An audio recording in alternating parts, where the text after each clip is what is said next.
बैठी गुरु प्यारी साध संगत जीओ, सारे माई भाई प्यार अति सत्कार सहित गज के फतेह बुलाओ। वाहिगुरु जी का खालसा वाहिगुरु जी की फतेह। समूह संगतां नूं धन धन धन साहिब श्री गुरु ग्रंथ साहिब जी दे पहले प्रकाश पुरब दियां लख लख वधाइयां होण, लख लख वधाइयां होण। सतगुरु जी ने धन गुरु अर्जन पातशाह जी ने साढ़े कलयुगी जीवन नूं तारन वास्ते साढ़े ते अपार अपार कृपा बख्शिश की, जो बाणी एकत्र करके पोथी परमेश्वर का थान करके नवाजिया और सानू गुरबाणी दे लड़ लाया। साढ़े कलयुगी जीवन दे तारन वास्ते एक बहुत वड्डा परोपकार किया। परोपकार करते भी क्यों ना, जदों छोटी एज विच सन, रेड़दे रेड़दे जदों अपने नाने धन गुरु अमरदास पातशाह जी दे सिंघासन ते चढ़ की कोशिश कर रहे ने, पावे नूं हत्थ पाया है तो उपर चढ़ की कोशिश करते हैं। बीबी भानी ने आके रोकया उत्ते चढ़न तो। धन गुरु अमरदास पातशाह जी कहन लगे, भानीए इस नूं चढ़न दिओ, रोको ना। कहते साडा दोहतरा लगता है, कहते दोहे था बाणी का बोहे था।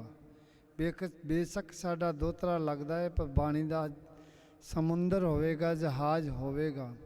ये उस टाइप ते वर दिते ने। धन गुरु अमरदास पातशाह जी कहते, भानीए इस नूं सानू पकड़ा दे। बीबी भानी ने अपने पिता धन गुरु अमरदास पातशाह जी के हत्थों में पकड़ा दिता है। सतगुरु जी हत्थों में दोहतरे नूं लैके चक के ते तोलन लग पे, जिवें किसी चीज़ का वजन तोलीदा है। कहते भानीए तेरा पुत्र बड़ा भारा, कहते भानीए तेरा पुत्र बड़ा भारा। सतगुरु जी पिता जी तुहाड़ियां रहमतां तुहाड़ियां बख्शीशां धन गुरु अमरदास पातशाह जी की रसना तो सहज सभाए बचन मिलेगा। कहते भारी गुरु जग में बढ़ते हैं, बाणी को बोहित बढ़ है। तेरा पुत्र संसार में आके बहुत वड्डा भारी गुरु बनेगा और तीन ऐसे काम करेगा जो दुनिया वास्ते लासानी होंगे।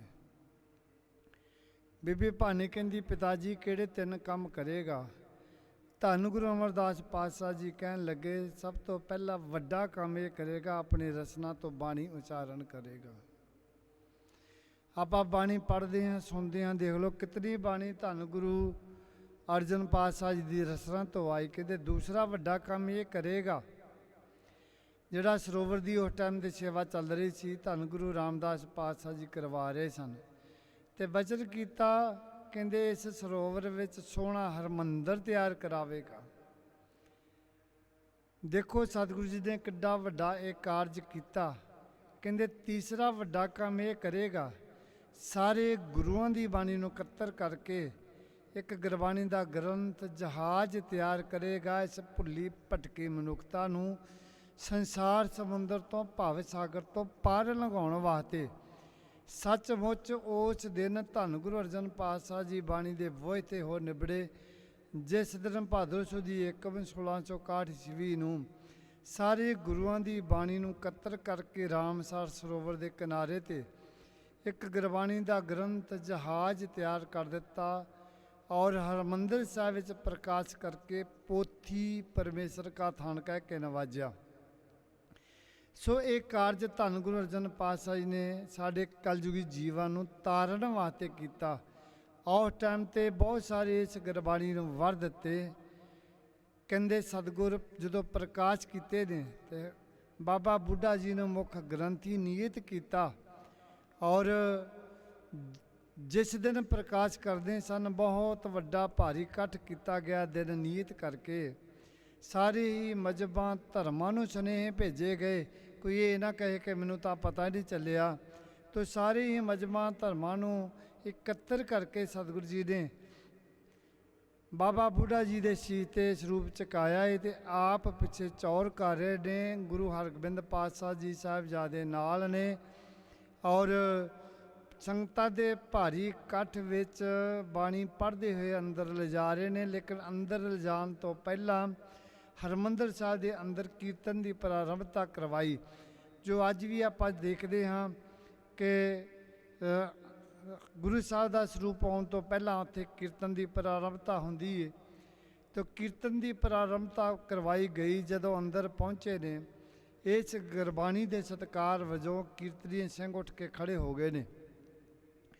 धन गुरु अर्जन पातशाह जी कहन लगे, बाबा बुढ़ा साहिब खोलो ग्रंथ, लियो आवाज़, सुने सब पंथ। कहते इहदा प्रकाश करो, प्रकाश करके आवाज़ा लो, हुक्मनामा सरवण कराओ। अज कहते आपां हुक्मनामा लवो, हुक्मनामा सरवण कराओ। उदों ये तजवीज़ होंदी सी कि आवाज़ा लो। कहते लिहो आवाज़, सुने सब पंथ। प्रकाश किए गए, हुक्मनामा सरवण कराया। सूही महला पंजवां, संतां के कारज आप खलोआ, हर कम करावण आया राम। ये हुक्मनामा सब तो पहला हुक्मनामा सी जो रहिंदी दुनिया तक ये अमर रहेगा। और प्रकाश करन तो बाद सतगुरु जी ने इस गुरबाणी नूं वर दिते। कहते सतगुर के शरीर जो सब थन समय सब ने दर्शे हैं, ग्रंथ हृदा गुर को ए जानो उत्तम है सब काल रहे हैं। कहते मेरे शरीर ने तो बिन से जाना है, पर ऐसी वस्तु दे चलिया जो सदीवी काल रहन वाली और हर जगह ते व्यापक होने वाली। क्योंकि जे मैं हरमंदर साहब बैठा, कोई दिल्ली, को बंबे, को कलकत्ते, को बाहरले मुल्कों से बैठा है, इतनी थाई मेरा कहते शरीर नहीं जा सकता। लेकिन ऐसे वस्तु दे चलिया जो हर जगह ते इसका प्रकाश होएगा। कहते मेरो शरीर से दीर्घ है जे साहिब जान अदेव करे हैं। कहते किवें मनना। कहते इस ग्रंथ नूं मेरा हृदय समझ के इन्हां दी पूजा करनी। बाकी जो भी तुसी सेवा करोगे सब प्रवान आ। चाहे रमाले पाओ, धूप सगाओ, चंदन लाओ, केस लाओ, भोग लवाओ, सोने वस्त्र पहनाओ, जो भी करोगे सब ठीक है। पर एक गल का ख्याल रखना, इस ग्रंथ नूं कहते मेरा हृदय समझ के इन्हां दी पूजा करनी। उस टाइम ते सतगुरु जी ने किड्डे वड्डे वर दिते। उस टाइम ते किन्ना सुचेत किया इस गुरबाणी के सत्कार वजों। गुरबाणी नूं गुरियाई ते धन गुरु गोबिंद सिंह कलगीधर पातशाह जी दिंदे ने। जिस वक्त सचखंड चले ने, संगतां ने बेनती की, पातशाह तुसीं सचखंड चले हो, सानू किहदे लड़ ला के चले हो। धन गुरु गोबिंद सिंह कलगीधर पातशाह ने पैसे नारियल अते होर गुरगद्दी की सारी समग्री लैके इस ग्रंथ दीयां 5 परिक्रमा कीतियां।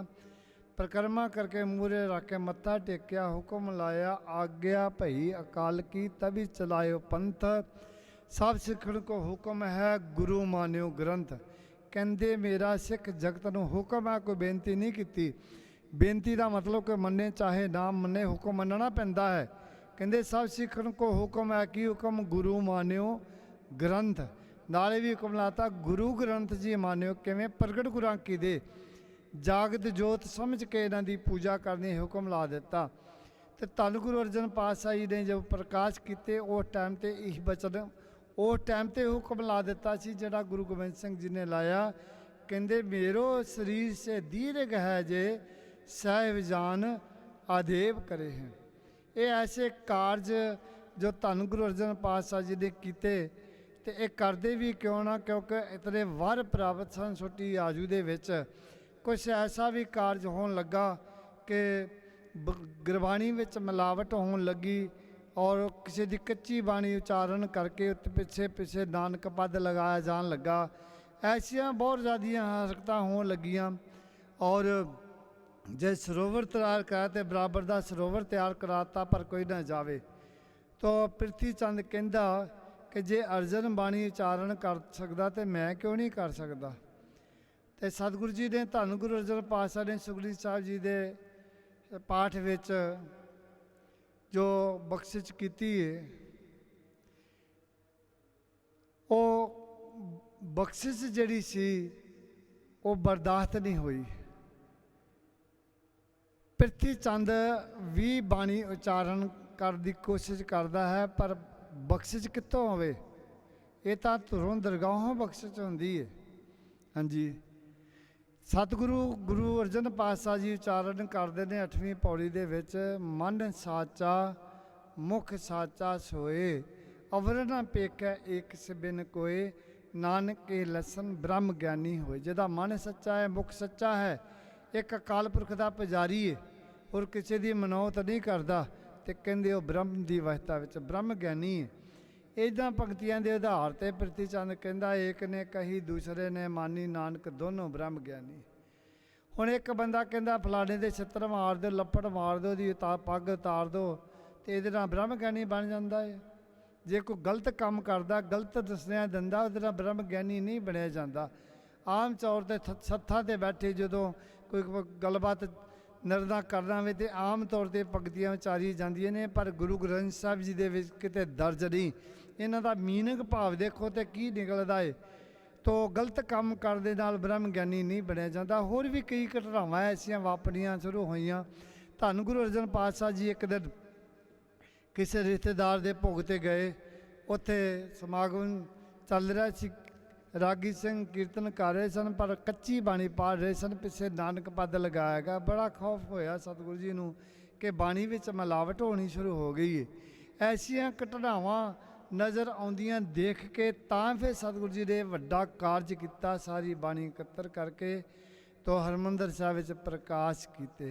तो सतगुरु जी का किन्ना क शुकराना करिए, किन्नियां क उन्हां दे गुण गायन करिए, साडी जेबा तुस है। तो अज दे हुक्मनामे विच भी सतगुरु जी ने यही फरमान किया, सोठ महला पंजवां, परमेश्वर दिता बन्ना, दुख रोग का डेरा भन्ना, आनंद करे नर नारी, हर हर प्रभ कृपा धारी। सतगुरु अकाल पुरख ने साडे ते अपार कृपा बख्शे की, जो सानू मार्ग दिखाया।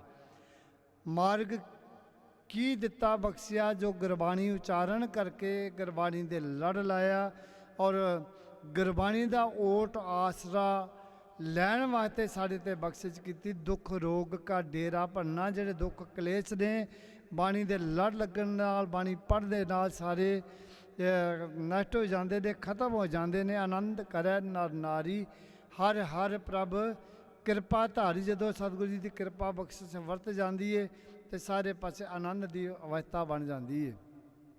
संतो सुख होआ सब थाई, हे गुरु प्यारिओ गुरमुखो, सारे पासे ही सुख का वासा। कदों होया पार ब्रह्म पूर्ण परमेश्वर रव रहा सबनी जाई, क्योंकि वह जो प्रकाश हो गया सारे वो रमिया होया है, हर जगह ते व्यापक है। जो उसका ओट आसरा लै लिया तो सारे पासे सुखों का वासा। संतो सुख होआ सब थाई, पार ब्रह्म पूर्ण परमेश्वर रव रहा सबनी जाई। रहाओ धुर की बाणी आई, ये धुर दरगाह तो सतगुरु जी बाणी लैके आए ने। किसी ने पूछा कित्थों आई बाणी, कोई कहता कासों उतरी है, कहते नहीं जी। कोई कहता पताल तो आई है, कहते नहीं जी। कोई कह लगा हिमालय पर्वत तो आई, कहते नहीं जी। फिर कित्थों आई, किवें आई बाणी? देगां विच कड़ कड़ के, तवियां ते सड़ सड़ के, ये आप सुनाई है तदबीर बढ़ाई। सौखी जी बाणी नहीं आ गई। इस बाणी नूं बरकरार रखने वास्ते बड़े तसीहे सहने पे धन गुरु अर्जन पातशाह जी नूं, बड़े कष्ट सहने पे। देगां विच कड़ कड़ के, तवियां ते सड़ सड़ के, ये आप सुनाई है तदबीर बनाई है। एडी औखी बाणी आई है। धुर की बाणी आई तेन सगली चिंत मिटाई, जिहदे नाल साडियां सारियां चिंतावां खत्म हो गई। गुरु साहब ने साढ़े ते इतनी वड्डी अपार अपार कृपा बख्शे की। दयाल पुरख मेहरबाना हर नानक साच वखाना। सतगुरु जी ने साढ़े ते कृपा की, टुट के साढ़े ते दया की, सानू ये बख्शिश की। और दूसरे हुक्मनामे दे विच भी सतगुरु जी ने ही प्रमाण किया, सोठ महला पंजवां, गुर पूरे कृपा धारी, प्रभ पूरी लोच हमार। जो पूरा गुरु साढ़े ते दृष्टि पा देवे, बख्शिश कर दे, नज़र पा देवे, तो जी सारा कुछ बख्शिशां प्राप्त हो जांदियां जो पूरे गुरु की नज़र दृष्टि। गुर पूरे कृपा धारी, प्रभ पूरी लोच हमारी। तो साडा गुरु के चरणों के नाल लग्या, गुरु के ध्यान धरदे नाल साडियां लोचना सारियां खत्म हो गईयां, संपूर्ण हो गईयां। सतगुरु जी टुट के साढ़े ते कृपा कर रहे हैं। गुरपूरे कृपा धारी, प्रभ पूरी लोच हमारी। पूरे गुरु के चरणों के नाल लगन दे नाल सारा कुछ बख्शिशां प्राप्त होंदियां ने। सो गुरमुख प्यारिओ, ਗੁਰੂ ਨੇ ਸਾਡੇ ਤੇ ਕਿਤਨੀ ਵੱਡੀ ਕਿਰਪਾ ਕਰ ਦਿੱਤੀ, ਕਿਤਨੀ ਮਿਹਰ ਕਰ ਦਿੱਤੀ ਸਾਡੇ ਕਲਯੁਗੀ ਜੀਵਾਂ ਨੂੰ ਤਾਰਨ ਵਾਸਤੇ। ਜੇ ਅਗਰ ਸਤਿਗੁਰੂ ਜੀ ਇਹ ਬਾਣੀ ਬਖਸ਼ਿਸ਼ ਨਾ ਕਰਕੇ ਜਾਂਦੇ ਤੇ ਕਿੱਥੇ ਰੁਲ ਜਾਂਦੇ, ਸਾਰਾ ਸੰਸਾਰ ਰੁਲ ਜਾਂਦਾ। ਅੱਜ ਪੂਰੇ ਸੰਸਾਰ ਦੇ ਵਿੱਚ ਜੇ ਦੇਖਿਆ ਜਾਵੇ ਤੇ ਸਾਰੇ ਹੀ ਮਜ਼ਹਬਾਂ ਧਰਮਾਂ ਦੀ ਇਹ ਜੋ ਬਾਣੀ ਇਕੱਤਰ ਕੀਤੀ, ਸਾਰੇ ਮਜ਼ਹਬਾਂ ਧਰਮਾਂ ਦੀ ਸਾਂਝੀ ਬਾਣੀ ਹੈ। ਇਹ ਸਾਰੇ ਹੀ ਮਜ਼ਹਬਾਂ ਧਰਮਾਂ ਨੂੰ ਸਤਿਗੁਰੂ ਜੀ ਨੇ ਗੁਰੂ ਗ੍ਰੰਥ ਸਾਹਿਬ ਜੀ ਦੇ ਵਿੱਚ ਬਿਰਾਜਮਾਨ ਕੀਤਾ। ਕੋਈ ਇਹ ਨਹੀਂ ਕਹਿ ਸਕਦਾ ਕਿ ਫਲਾਣੇ ਦੀ ਬਾਣੀ ਹੈ ਤੇ ਸਿੱਖਾਂ ਦੀ ਬਾਣੀ ਆ। ਭਾਈ ਲੋਕੋ, ਨਹੀਂ, ਇਹ ਸਭ ਦੀ ਬਾਣੀ ਹੈ। ਇਹਦੇ ਵਿੱਚ ਮੁਸਲਮਾਨ ਬਾਬਾ ਫਰੀਦ ਜੀ ਵੀ ਬੈਠੇ ਨੇ, ਕਬੀਰ ਸਾਹਿਬ ਜੀ ਵੀ ਬੈਠੇ ਨੇ, ਔਰ ਭਗਤ ਰਵਿਦਾਸ ਜੀ ਵੀ ਬੈਠੇ। ਸਾਰੇ ਹੀ ਜਿੰਨੇ ਮਹਾਂਪੁਰਖ ਨੇ ਸਾਰੇ ਹੀ ਇਸ ਵਿੱਚ ਬਿਰਾਜਮਾਨ ਨੇ ਤੇ ਸਾਰੇ ਮਜ਼ਹਬਾਂ ਧਰਮਾਂ ਨੂੰ ਸਤਿਗੁਰੂ ਜੀ ਨੇ ਆਪਣੀ ਗੋਦੀ ਵਿੱਚ ਬਿਠਾਇਆ। ਸਭ ਤੋਂ ਵੱਡੀ ਕਿਰਪਾ ਕੀ ਕੀਤੀ ਕਿ ਸਤਿਗੁਰੂ ਜੀ ਨੇ ਹਰਿਮੰਦਰ ਸਾਹਿਬ ਤਿਆਰ ਕਰਾ ਕੇ ਸੋਹਣਾ ਹਰਿਮੰਦਰ ਤਿਆਰ ਕਰਵਾਇਆ। ਸੋਹਣਾ ਹਰਿਮੰਦਰ ਤਿਆਰ ਕਰਕੇ ਤੇ ਹਰਿਮੰਦਰ ਦੇ ਅੰਦਰ ਇਸ ਗੁਰਬਾਣੀ ਦਾ ਪ੍ਰਕਾਸ਼ ਕੀਤਾ ਔਰ ਆਪਣੀ ਗੋਦੀ ਵਿੱਚ ਸਾਰੇ ਹੀ ਮਹਾਂਪੁਰਖਾਂ ਨੂੰ ਬਿਰਾਜਮਾਨ ਕੀਤਾ ਸਤਿਗੁਰੂ ਜੀ ਨੇ। ਤਾਂ ਜੋ ਜਾਤਾਂ ਪਾਤਾਂ ਦਾ ਵਿਤਕਰਾ ਚੱਲ ਰਿਹਾ ਸੀ, ਜੋ ਸੰਸਾਰ ਦੇ ਵਿੱਚ ਖਿੱਚੋ ਤਾਣ ਊਚ ਨੀਚ ਦਾ ਸਵਾਲ ਪੈਦਾ ਹੋਇਆ ਸੀ, ਤੇ ਸਤਿਗੁਰੂ ਨੇ ਆਖਿਆ ਬ੍ਰਾਹਮਣ ਖੱਤਰੀ ਸੂਦ ਵੈਸ ਉਪਦੇਸ਼ ਚੌਂ ਵਰਨੋਂ ਕੋ ਸਾਂਝਾ। ਸਾਰਿਆਂ ਨੂੰ ਖੁੱਲ੍ਹਾ ਮੈਸੇਜ ਦਿੱਤਾ, ਖੁੱਲ੍ਹਾ ਸੱਦਾ ਦਿੱਤਾ, ਸਭ ਦੇ ਵਾਸਤੇ ਦਰਵਾਜ਼ੇ ਖੋਲ੍ਹ ਦਿੱਤੇ ਤੇ ਆਵਾਜ਼ਾਂ ਦਿੱਤਾ, ਆਓ ਏਕ ਪਿਤਾ ਏਕ ਸਕੇ ਹਮ ਬਾਰਕ ਤੂੰ ਮੇਰਾ ਗੁਰਹਾਈ। ਸਭੈ ਸਾਂਝੀ ਵਾਲ ਸਦਾਇਨ ਕੋਈ ਨਾ ਦਿਸੇ ਬਾਰਾ ਜੀਓ। ਏਕ ਨੂਰ ਤੇ ਸਭ ਜਗ ਉਪਜਿਆ ਕੌਣ ਭਲੇ ਕੋ ਮੰਦੇ। ਮਾਨਸ ਕੀ ਜਾਤ ਸਭੈ ਏਕੈ ਪਹਿਚਾਨ ਬੋ। ਸਤਿਗੁਰੂ ਜੀ ਨੇ ਸਭਨਾਂ ਨੂੰ ਆਪਣੀ ਗੋਦੀ ਵਿੱਚ ਬਿਠਾ ਲਿਆ। ਅੱਜ ਸੰਸਾਰ ਦੇ ਵਿੱਚ ਦੁਨੀਆ ਲੋਕ ਕਈ ਤਰ੍ਹਾਂ ਦੇ ਬਚਨ ਕਰਦੇ ਨੇ, ਪਰ ਜੋ ਧੰਨ ਗੁਰੂ ਅਰਜਨ ਪਾਤਸ਼ਾਹ ਜੀ ਨੇ ਕਿਰਪਾ ਕਰ ਦਿੱਤੀ, ਧੰਨ ਗੁਰੂ ਨਾਨਕ ਦਾ ਚਲਾਇਆ ਹੋਇਆ ਮਿਸ਼ਨ ਸਭਨਾਂ ਨੂੰ ਐਸੀ ਰਾਹਤ ਦਿੱਤੀ, ਜਾਤਾਂ ਪਾਤਾਂ ਤੋਂ ਉੱਚੇ ਉੱਠ ਕੇ ਜੋ ਚੱਲਣ ਦਾ ਜੋ ਮਾਰਗ ਦਿਖਾਇਆ, ਇਹ ਸਤਿਗੁਰੂ ਜੀ ਨੇ ਸਾਡੇ 'ਤੇ ਕਿਰਪਾ ਕੀਤੀ ਹੈ, ਬਖਸ਼ਿਸ਼ ਕੀਤੀ ਹੈ। ਆਪਾਂ ਬਾਣੀ ਦੇ ਲੜ ਲੱਗਣਾ ਹੈ, ਬਾਣੀ ਦਾ ਅਦਬ ਤੇ ਸਤਿਕਾਰ ਕਰਨਾ ਹੈ। ਸੋ ਗੁਰਮੁਖ ਪਿਆਰਿਓ, ਇਹ ਜੋ ਵਿਸ਼ੇਸ਼ ਦਿਨ ਦਾਸ ਫਿਰ ਸਮੁੱਚੇ ਜਗਤ ਨੂੰ ਧੰਨ ਗੁਰੂ ਗ੍ਰੰਥ ਸਾਹਿਬ ਜੀ ਦੇ ਪਹਿਲੇ ਪ੍ਰਕਾਸ਼ ਪੁਰਬ ਦੀ ਲੱਖ ਲੱਖ ਵਧਾਈ ਦਿੰਦਾ ਹੈ, ਲੱਖ ਲੱਖ ਵਧਾਈ ਦਿੰਦਾ ਹੈ। ਸੋ ਆਪਾਂ ਹਮੇਸ਼ਾ ਬਾਣੀ ਦੇ ਲੜ ਲੱਗਣਾ ਹੈ, ਬਾਣੀ ਦਾ ਓਟ ਆਸਰਾ ਲੈ ਕੇ ਚੱਲਣਾ ਹੈ, ਹਮੇਸ਼ਾ ਬਾਣੀ ਦੀ ਟੇਕ ਲੈ ਕੇ ਚੱਲਣਾ ਹੈ। ਜੇ ਆਪਣਾ ਨਿਸ਼ਾਨਾ ਆਪਣੀ ਟੇਕ ਗੁਰਬਾਣੀ 'ਤੇ ਰੱਖਾਂਗੇ ਤੇ ਸਾਰੀਆਂ ਬਖਸ਼ਾਂ ਪ੍ਰਾਪਤ ਹੋ ਜਾਣਗੀਆਂ। ਤੋ ਧੰਨ ਬਾਬਾ ਸਾਧੂ ਸਿੰਘ ਜੀ ਬਚਨ ਕਰਿਆ ਕਰਦੇ ਸਨ ਕਿ ਧੰਨ ਗੁਰੂ ਗ੍ਰੰਥ ਸਾਹਿਬ ਜੀ ਇਹਦੇ ਵਿੱਚ ਦਸੇ ਪਾਤਸ਼ਾਹੀਆਂ ਬਿਰਾਜਮਾਨ ਨੇ।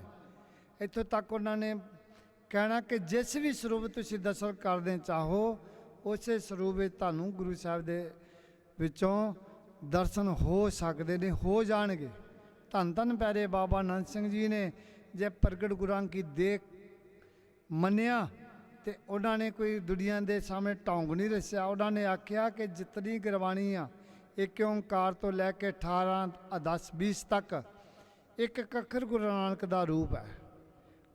ਉਹਨਾਂ ਨੇ ਬਚਨ ਕਰਦਾ ਉਹਨਾਂ ਨੇ ਕਹਿਣਾ ਕਿ ਜਿਹੜੀਆਂ ਗੁਰਬਾਣੀ ਦੇ ਅੱਖਰ ਨਹੀਂ, ਇਹ ਗੁਰੂ ਨਾਨਕ ਦੀਆਂ ਅੱਖਾਂ ਨੇ। ਐਸੀ ਅਵਸਥਾ ਸੀ, ਕਹਿਣਾ ਇਹ ਗੁਰੂ ਨਾਨਕ ਦੀਆਂ ਅੱਖਾਂ ਨੇ। ਐਸੀ ਭਾਵਨਾ ਸੀ, ਐਸਾ ਪਿਆਰ ਸੀ ਬਾਬਾ ਜੀ ਦਾ। ਜੇ ਉਹਨਾਂ ਨੇ ਐਸਾ ਬਣ ਕੇ ਦਿਖਾਇਆ ਤੇ ਅੱਜ ਪੂਰੇ ਵਰਲਡ ਵਿੱਚ ਇਤਨਾ ਅਦਬ ਤੇ ਸਤਿਕਾਰ ਗੁਰਬਾਣੀ ਦਾ ਹੋ ਰਿਹਾ। ਜੇ ਪਲੰਘਾਂ ਤੇ ਪ੍ਰਕਾਸ਼ ਕਰਾਏ, ਪਲੰਘਾਂ ਤੇ ਬਿਰਾਜਮਾਨ ਕਰਵਾਏ, ਅੱਜ ਜੇ ਗੁਰੂ ਗ੍ਰੰਥ ਸਾਹਿਬ ਦਾ ਇਤਨਾ ਅਦਬ ਤੇ ਸਤਿਕਾਰ ਹੈ, ਇਹ ਬਾਬਾ ਨੰਦ ਸਿੰਘ ਜੀ ਦੀ ਦੇਣ ਹੈ। ਉਹਨਾਂ ਨੇ ਆ ਕੇ ਧੰਨ ਗੁਰੂ ਅਰਜਨ ਪਾਤਸ਼ਾਹ ਦੇ ਹੁਕਮ ਦੀ ਪਾਲਣਾ ਕੀਤੀ, ਧੰਨ ਗੁਰੂ ਗੋਬਿੰਦ ਸਿੰਘ ਕਲਗੀਧਰ ਪਾਤਸ਼ਾਹ ਦੇ ਹੁਕਮ ਦੀ ਪਾਲਣਾ ਕੀਤੀ। ਆਪ ਗੁਰਬਾਣੀ ਦਾ ਸਤਿਕਾਰ ਕੀਤਾ ਔਰ ਸਤਿਕਾਰ ਕਰਨ ਦੀ ਜਾਚਨਾ ਸਿਖਾਈ। ਔਰ ਅੱਜ ਪੂਰੇ ਵਰਲਡ ਵਿੱਚ ਇਤਨਾ ਗੁਰਬਾਣੀ ਦਾ ਅਦਬ ਤੇ ਸਤਿਕਾਰ ਹੈ। ਸੋ ਗੁਰਮੁਖ ਪਿਆਰਿਓ, ਇਹ ਆਪਾਂ ਹਮੇਸ਼ਾ ਬਾਣੀ ਦੀ ਟੇਕ ਲੈ ਕੇ ਚੱਲਣਾ ਹੈ, ਗੁਰਬਾਣੀ ਦਾ ਓਟ ਆਸਰਾ ਲੈ ਕੇ ਚੱਲਣਾ ਹੈ। ਸੋ ਨਾਲ ਮੈਂ ਬੇਨਤੀ ਕਰਦਾ ਹਾਂ ਕਿ ਸਮਾਂ ਸੀਮਤ ਹੈ। ਪੌਦੇ ਲਾਉਣ ਦੀ ਜੋ ਮੁਹਿੰਮ ਚੱਲ ਰਹੀ ਹੈ, ਬੜੇ ਜ਼ੋਰ ਸ਼ੋਰ ਦੇ ਨਾਲ ਚੱਲ ਰਹੀ ਹੈ। ਸਾਰੇ ਗੁਰਮੁਖ ਪਿਆਰੇ ਜਿੰਨਾ ਵੀ ਸੰਯੋਗ ਇਸ ਪਾਸੇ ਦੇ ਸਕਦੇ ਨੇ ਦਿਓ। ਅੱਜ ਚੰਡੀਗੜ੍ਹ ਪੌਦੇ ਲਾਉਣੇ ਨੇ, PGI ਦੀ ਬੈਕ ਸਾਈਡ 'ਤੇ ਕਾਫੀ ਵੱਡਾ ਇੱਥੇ ਪ੍ਰੋਗਰਾਮ ਹੈ। ਸੋ ਸਾਰਾ ਉਹ ਪ੍ਰਬੰਧ ਉੱਥੇ ਹੋ ਚੁੱਕਾ ਹੈ। ਉਸ ਏਰੀਏ ਵਿੱਚ ਇਲਾਕੇ ਵਿੱਚ ਕੋਈ ਹੋਵੇ ਜੇ ਕੋਈ ਉੱਥੇ ਆ ਕੇ ਨਾਲ ਹੈਲਪ ਕਰਨੀ ਚਾਹੁੰਦਾ ਹੈ ਤੇ ਉੱਥੇ ਆ ਜਾਣ। ਸਾਡੇ ਨੰਬਰਾਂ ਤੋਂ ਟੈਲੀਫੋਨ ਤੋਂ ਤਾਲਮੇਲ ਕਰਕੇ ਤੇ ਆ ਕੇ ਸਹਿਯੋਗ ਦੇ ਸਕਦੇ ਨੇ। ਨੰਬਰ ਜੇ ਕਿਸੇ ਨੇ ਟੈਲੀਫੋਨ ਕਰਨਾ ਹੋਵੇ 7009220206। ਫਿਰ ਦੁਬਾਰਾ ਰਿਪੀਟ ਕਰ ਦੇਵਾਂ 7009220206 792 2020। ਸੋ ਇਹ ਨੰਬਰ 'ਤੇ ਸੰਪਰਕ ਕਰਕੇ ਉੱਥੇ ਪਹੁੰਚ ਸਕਦੇ ਨੇ। ਸੋ ਇਸੇ ਤਰ੍ਹਾਂ ਜੋ ਇੱਥੇ ਵੀ ਪੌਦੇ ਬਹੁਤ ਜ਼ੋਰ ਸ਼ੋਰ ਦੇ ਨਾਲ ਲਗਾਏ ਜਾ ਰਹੇ ਨੇ। ਸੋ ਗੁਰਮੁਖ ਬਾਰੇ ਵੱਧ ਤੋਂ ਵੱਧ ਆਪਾਂ ਹਰਿਆਵਲ ਪੈਦਾ ਕਰਕੇ ਇਹਨਾਂ ਭੈੜੀਆਂ ਬਿਮਾਰੀਆਂ ਤੋਂ ਰਾਹਤ ਪਾਈਏ, ਛੁਟਕਾਰਾ ਪਾਈਏ। ਸੋ ਇਸੇ ਤਰ੍ਹਾਂ ਜੋ ਕਾਰ ਸੇਵਾ ਚੱਲ ਰਹੀ ਹੈ, ਕਾਰ ਸੇਵਾ ਵੀ ਬੜੇ ਜ਼ੋਰ ਸ਼ੋਰ ਦੇ ਨਾਲ ਚੱਲ ਰਹੀ ਹੈ।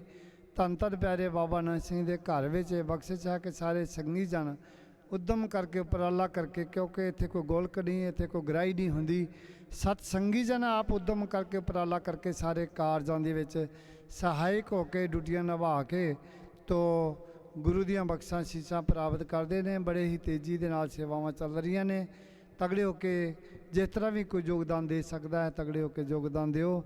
ਤੋ ਹੁਣ ਭਾਈ ਅਵਨੀਤ ਸਿੰਘ ਜੀ, ਭਾਈ ਧਰਮਿੰਦਰ ਸਿੰਘ ਜੀ ਦੋਨਾਂ ਨੇ ਹਾਜ਼ਰੀ ਭਰਨੀ ਥੋੜ੍ਹਾ ਟਾਈਮ, ਤੋ ਉਹਨਾਂ ਦਾ ਵੀ ਆਪਾਂ ਸਾਰਾ ਪ੍ਰੋਗਰਾਮ ਜੋ ਹੈ ਸਰਵਣ ਕਰੋ। ਔਰ ਅਗਲੇ ਜੋ ਪਾਠਾਂ ਦੀ ਉਡੀਕ 9 ਵਜੇ ਦੇ ਕਰੀਬ ਪ੍ਰਾਰੰਭ ਕੀਤੇ ਜਾਣਗੇ। ਅਰਦਾਸ ਵਿੱਚ ਸ਼ਾਮਲ ਹੋਣਾ ਹੈ। ਖੁਸ਼ੀਆਂ ਲਓ, ਗੁਰੂ ਸਾਹਿਬ ਦੀਆਂ ਬਖਸ਼ਾਂ ਪ੍ਰਾਪਤ ਕਰੋ। ਭੁੱਲਾਂ ਚੁੱਕਾਂ ਦੀ ਖਿਮਾ, ਪਿਆਰ ਸਤਿ ਫਤਿਹ ਬੁਲਾਓ। ਵਾਹਿਗੁਰੂ ਜੀ ਕਾ ਖਾਲਸਾ, ਵਾਹਿਗੁਰੂ ਜੀ ਕੀ ਫਤਿਹ।